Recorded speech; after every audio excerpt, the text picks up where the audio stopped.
No matter what business you're in, digital transformation never stops. At Verizon, we keep companies ready for what's next. We weave security into their business, virtualize their operations, and build AI customer experiences. We also keep them ready for the next big opportunity, like 5G. Almost all of the Fortune 500 partner with us.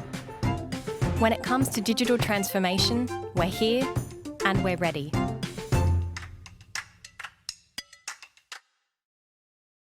Hello, and welcome to a walkthrough of business email compromise, human factors or human failures. If you're joining us live, our speakers are in the Slido discussion answering your questions right now. For audio-video issues, you can click the technical support button below. I'd now like to turn it over to Espen Otterstad and Kai Rohr for the presentation. Human factors or human failures.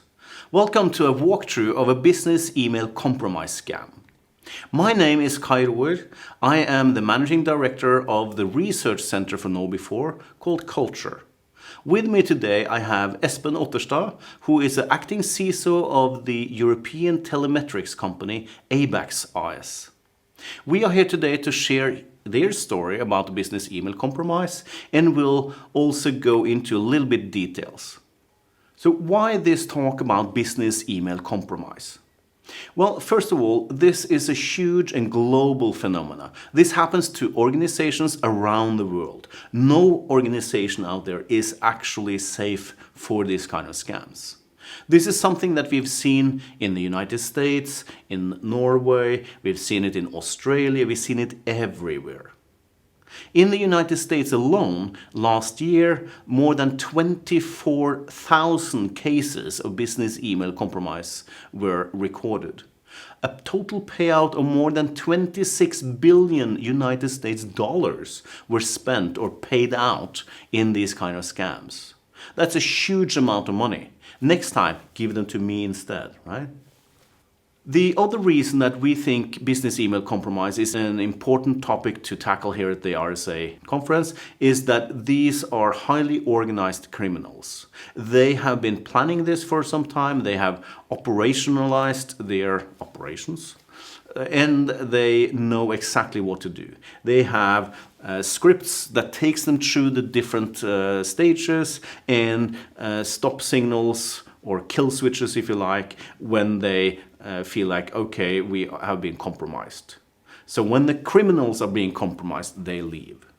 The question then is, what happens when you are compromised? What does the timeline of a business email compromise look like? Well, from a high level, it looks like this. You start with a phishing or a successful phishing campaign, typically where you or someone in your organization give away the credentials and the access to an email system. When that happens, you are owned. Someone, the criminal, have access to all your information, all your emails, the history, your supply chains, and all the invoice data. They use this then to set up the scam, and their goal is to make you send them money while you think that you actually send money to your supplier. That's a fantastic scam, if you're the criminal. And very often what we see here is that these kind of incidents, you discover them after you make that payout. So first you get phished, then you get owned, then you make a money transfer, and then you discover it too late. Now, Espen, you had, or your organization had this kind of experience last year. Before we dig into the details of the scam at ABAX, could you share with us how the normal situation when you work with your supplies? Of course, Kai. As you said, a normal situation for us is that we have a lot of suppliers, both small and some of them a bit larger, like the one in ABAX. The normal situation is that communication flows both on the higher level between senior vice president in the supplier chain and maybe a director in our organization, but also on the more operational level between accountings departments, for example. So things flows normally. We are invoiced every month from this supplier. So that is basically how it works normally. And so this sounds like a normal business relationship. Yeah, normal business relationship, relatively relaxed, easy communication. We communicate in English. Neither of our companies are native English speakers. That is probably something that will be key for this incident. We will find out later. Mm. So in a normal situation, you have a supplier, you deal with them, and you make some payments. Yeah. And then at some point last year, we had someone accessing your system. Yeah. As you described in the timeline, we were a victim of a random phishing campaign. One of our senior directors actually went ahead and clicked on the link, gave away his credentials, and we were owned. The criminals had access to his email account, of course, without us knowing it. And what did the criminals do when they had this access? They started off with what we could call investigation. They started digging through his email. They looked into his OneDrive, looked at documents, obviously to find suitable candidates for a scam. And they didn't use long time. Within 24 hours, we found out that they had registered a fake domain name, very similar to one of our suppliers' domain names. And that was how it all started. So that means that within 24 hours of gaining access to the email system, the criminals already had chosen their target. Yeah. Obviously, we don't know if they chose multiple targets, but the target we know of, they had chosen within 24 hours. So they were efficient, they knew what they were looking for, and they worked quickly. Then what started to happen? What started to happen was actually, initially, the criminals didn't do anything. They registered the domain and they started waiting. They are actually waiting for the timing to be correct. They needed to find an invoice that was quite old, or not old, but that was sent some time ago. So it was natural for us to have paid it. So they waited, they selected an invoice and waited for that invoice to go past the due date. Yeah. So, then they started with the intervention. They actually started to set up a story, or they set up two stories. And that's key here, of course. They set up one story toward us, claiming that we had paid into the wrong account. And then they set up a story toward our supplier, claiming that we had paid from the wrong account.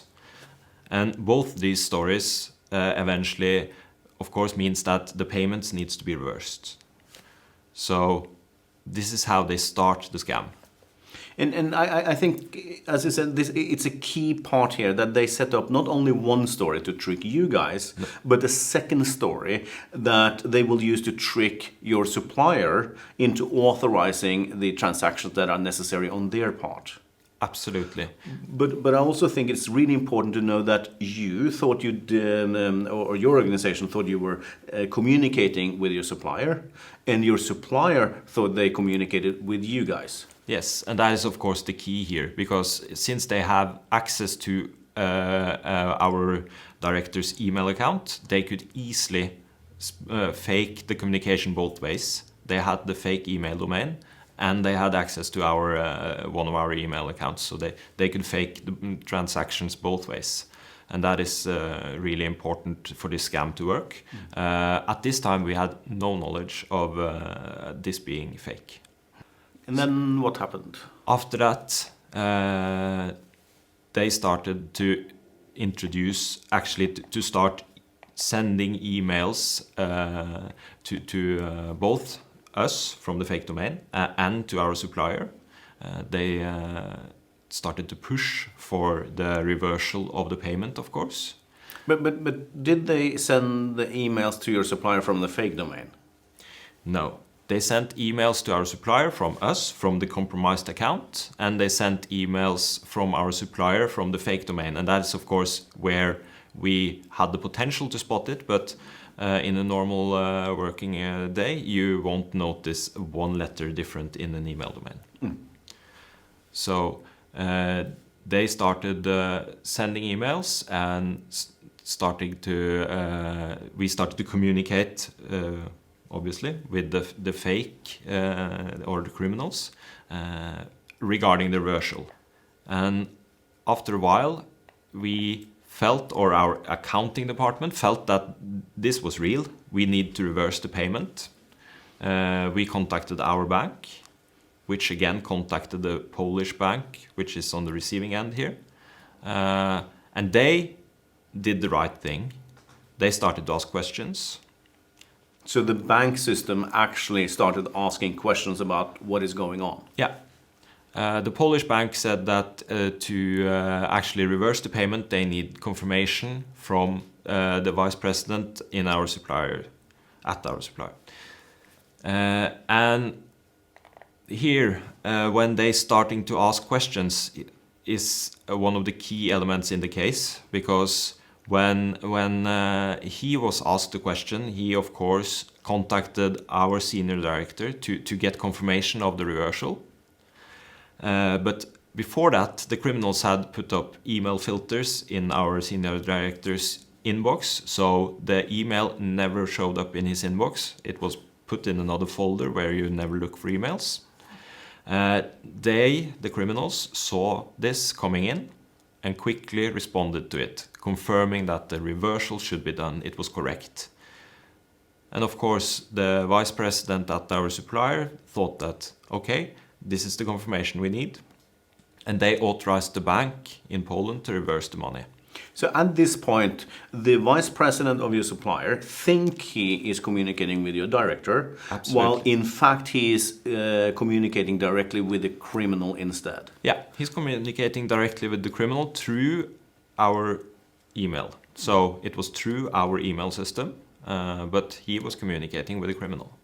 And then he bought that story that you had paid out from a wrong bank account. Yes. Which meant that he could go back to his bank and say, well, you know, we actually have to revert this transaction. Yeah, and we bought the story because they claimed, of course, that the account we paid to, they weren't able to get the money out of it. So yeah, both sides have now bought the story. There's no questions asked at all.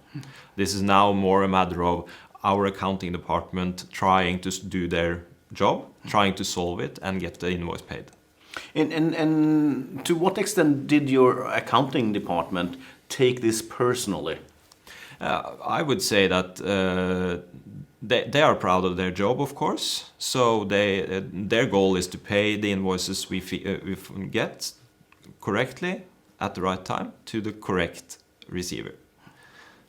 So I think they basically did their job, and as long as they don't suspect anything wrong, they went ahead and tried to solve a situation which had arisen. Exactly. Yeah. They were being forced or pushed by the criminals into a situation where they no longer felt comfortable, Yep. and to some extent maybe even felt that they had made some kind of a mistake. Of course. And we all know what happens to a human person when you are pushed into a stressful situation. Yeah.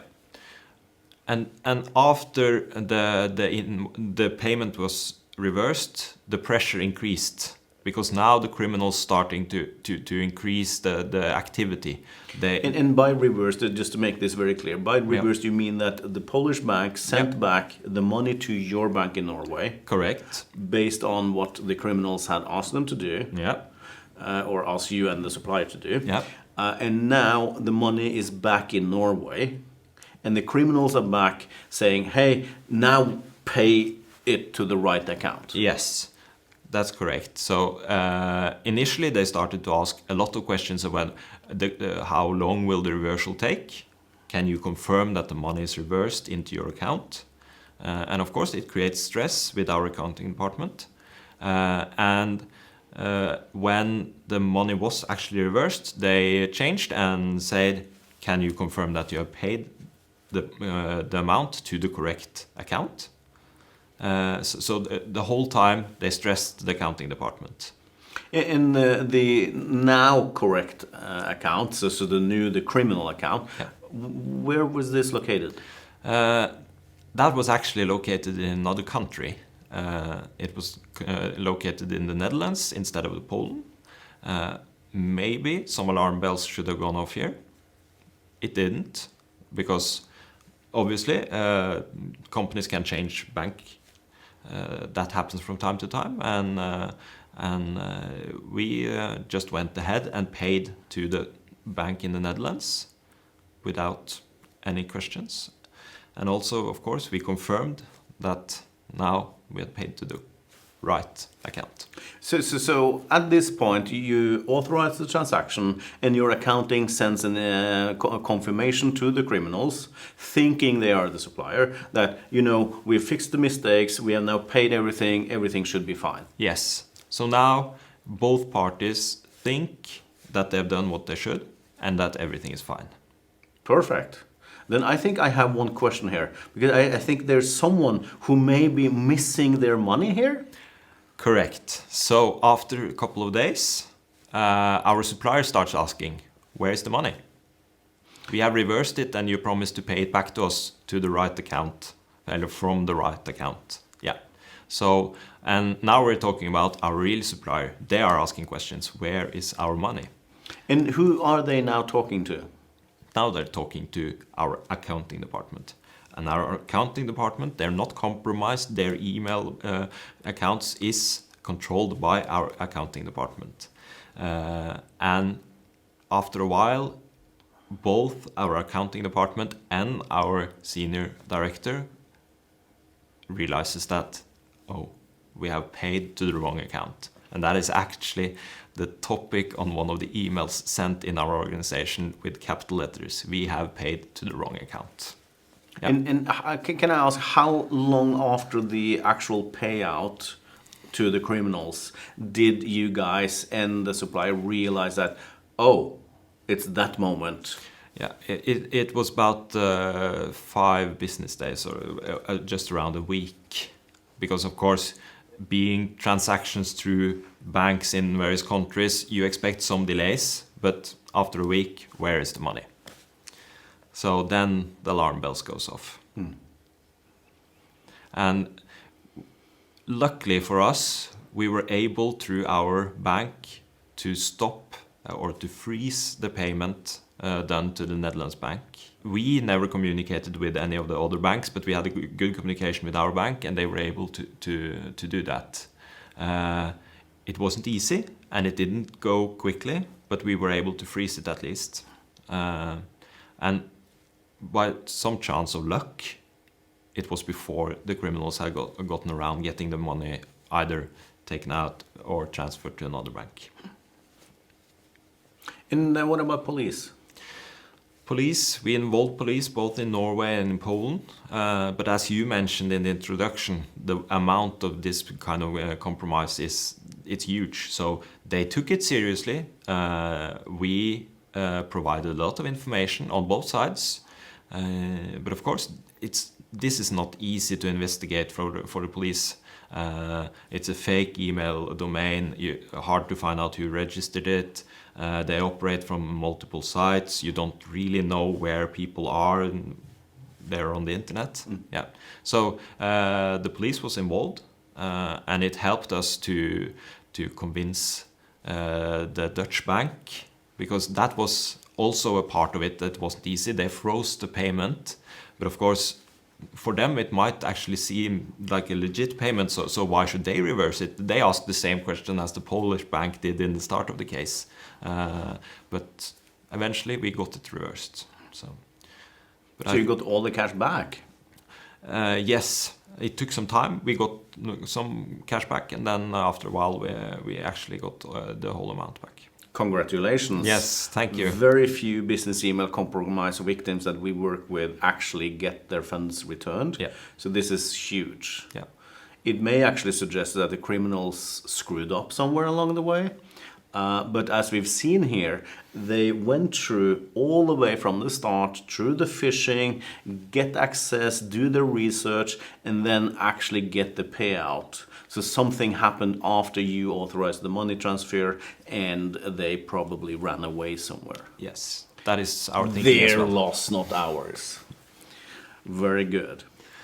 Now, so what can we learn from this kind of case? Why are we sharing this, Espen? I think we can learn a lot from these kind of cases. First of all, as you said, why are we sharing this? I think we can learn that openness around this actually makes it easier for other companies to not do the same mistakes that we did. So we were lucky, and actually we were lucky to find it out, and we were lucky to get our money back as well. So for us, this was an eye-opener, but nothing serious happened in the end. So that is important. We also learned that routines are important. We learned that technical aspects of this, we are able to improve that, but maybe the focus wasn't right. We weren't focusing on that we had challenges with the technical security on our email servers, for example. So there are multiple of learning points. Yes, so I believe that language is a crucial thing when it comes to scams like this. Imagine two people who do not speak the same language, and their mother tongues are very different in a starting point.